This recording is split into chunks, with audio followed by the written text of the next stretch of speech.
Okay. Magandang gabi sa inyong lahat. It's 8:30 in the evening here in the Philippines at may breaking news tayo na ito ay tungkol kay Ferdinand E. Marcos Sr. na itong Sandigan Bayan dinismiss na ang kaso ni Ferdinand Marcos Sr. tungkol dito sa ill-gotten wealth. At yan ang aalamin natin bakit ito dinismiss. Okay? And this is a good news for Presidente Bongbong Marcos at sa pamilyang Marcos na rin. Okay? Pero bago natin yan ipagpatuloy, ipapakita ko yung balitang video na yan. Help me na i-like at i-share itong video natin sa Facebook at sa YouTube para lagi kayong updated sa mga balita na kagaya nito. Like and share para rin kakalat ito sa taong bayan. Okay? Sabay-sabay tayong mag-like and share. 1, 2, 3, go! And also follow and subscribe sa ating Facebook at YouTube, Don Mar TV, so that you will be updated tungkol dito. Okay? Sabay-sabay tayong mag-follow and subscribe sa ating Facebook at YouTube. 1, 2, 3, go! Okay, thank you very much. At itong Caveman Coffee, this is available sa Shopee, 22% off na. At bili lang kayo sa Shopee dito para because this is recommended by me, Don Mar TV. At itong ating t-shirt na very colorful na nakalagay yung mukha ni PBBM, Vice President Inday Sara Duterte, bili na kayo sa Shopee bilang suporta ng channel at page na ito. Thank you very much. So, pag-uusapan natin itong yung kaso tungkol sa ama ng ating Presidenteng Bongbong Marcos na si Ferdinand E. Marcos Sr. na dinismiss na ang kaso tungkol sa ill-gotten wealth na ito. No? Matagal na ito, ngunit ngayon lang nakapag-decide yung Sandigan Bayan at this is a good news sa pamilyang Marcos. Ipapakita natin itong video na ito, itatalakay natin bakit na-dismiss ang kaso na ito at magre-react tayo tungkol dito. Okay? Let's play the video. The Sandigan Bayan has dismissed an ill-gotten wealth case against former President Ferdinand Marcos Sr. and several others. The case alleges the late Marcos, his wife Imelda, and several others of securing loans from state-run financial institutions in favor of companies they control. In a 156-page decision, the Sandigan Bayan 5th Division junked Civil Case 0024 due to the failure of government prosecutors to present sufficient evidence. Based on the ruling, the state prosecutors also relied on the testimony of Rolando Gapud, which the court concluded as hearsay after he did not take the witness stand. Civil Case 0024 is one of the ill-gotten wealth cases filed against the Marcoses after the 1986 EDSA revolution. Okay. So, yan ang balita ngayon na this is a good news sa mga loyalista, sa mga sumusuporta ng Marcos family, no? Na dinismiss na nga ito. This is official, no? So ano na naman kaya ang masasabi dito sa mga dilawan, sa mga haters dyan, yung mga vloggers dyan, Maharlika, Banatbay, may masasabi na naman kayo tungkol dito. So, ang tanong ngayon, bakit na-dismiss? Iyak na naman yung mga former na mga kalaban during the campaign ni Presidente Bongbong Marcos, sina Manny Pacquiao, sina Isko Moreno, sina what they call this, Lenny Robredo, na tinatanong yung ill-gotten wealth. I hope naman rerespetuhin nyo ang desisyon ng Sandigan Bayan na dinismiss na nga ito. Okay? Ang tanong ngayon, bakit dinismiss? Diba? So sabi ng balita, sabi ng Sandigan Bayan, ang dahilan bakit dinismiss ito, kasi failure to present sufficient evidence sa mga government prosecutors. Okay? Klarong-klaro yan. Kasi yung kaso, nagbabase yan sa mga ebidensya. Lahat ng kaso nangangailangan yan ng ebidensya, mabigat na ebidensya, pero dito sa kalagayan ng kaso ni Ferdinand E. Marcos Sr. is not enough sufficient evidence. Yan ang isang reason bakit dinismiss ang kanyang kaso tungkol dito sa ill-gotten wealth. Okay? Pangalawa, ang state prosecutors natin ay umaasa lang sa mga witnesses. Okay? So, yung mga oposisyon dati, yung mga kalaban ni Ferdinand E. Marcos, nagpresenta yan ng mga witnesses. At isa na dito, si Rolando Gapod.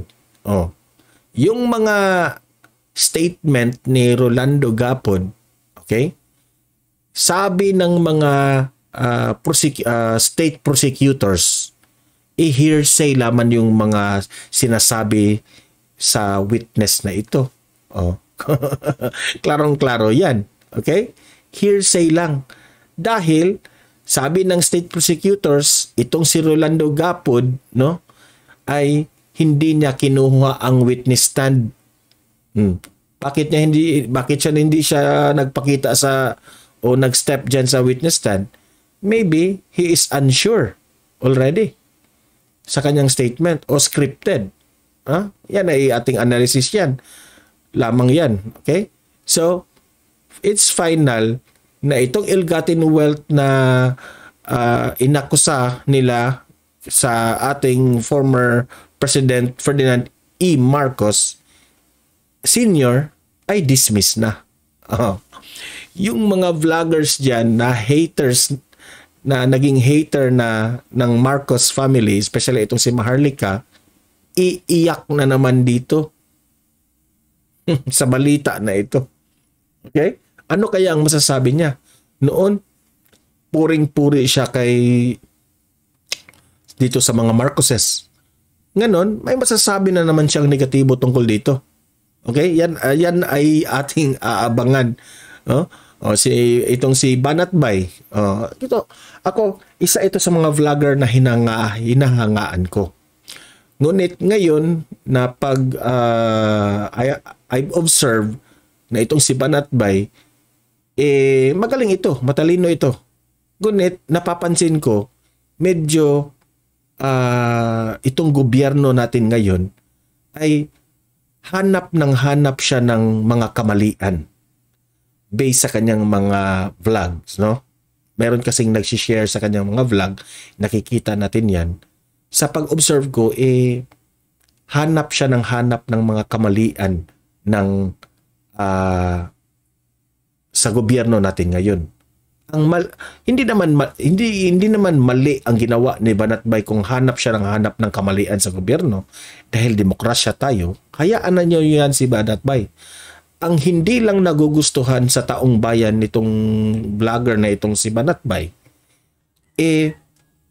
medyo hindi naman niya ibinalita yung mga magagandang ginagawa ni PBBM. Meron siguro mga magagandang ginagawa pero pabor siya sa mga yung mga hanap ng kamalian. Pero maintindihan natin yan kasi natalo ito. Yung kanilang sinuportahan na si Isko Moreno, natalo eh.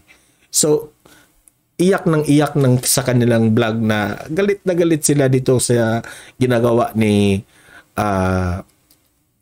Presidente Bongbong Marcos. Ang sa akin naman, let's be pro-government. No? Tama yung sinasabi ni Banatbay na kapag may mali, binabanatan, at kapag may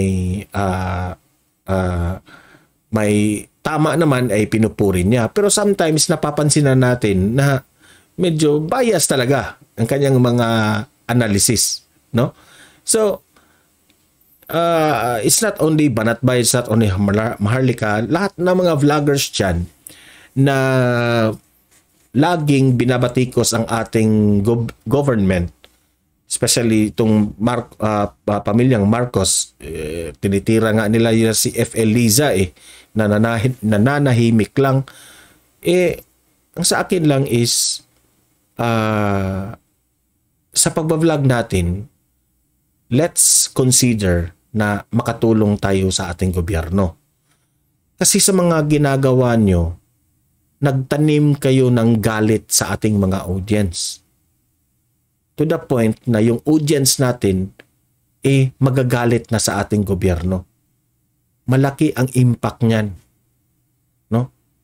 Instead na tayong Pilipino ay magkakaisa para sa kaunlaran ng ating bansa, tayong vlogger, let's be responsible enough na hindi natin bigyan ng yung parang you are boiling a fire para magalit sila sa gobyerno. Yung mga sabi nyo na wala kami sa plano na patalsikin yung presidente natin, pero kayo naman, no, boiling a fire, bigay kayo ng mga what do you call that one?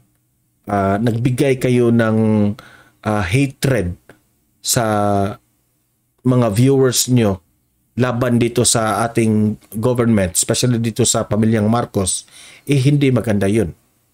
No?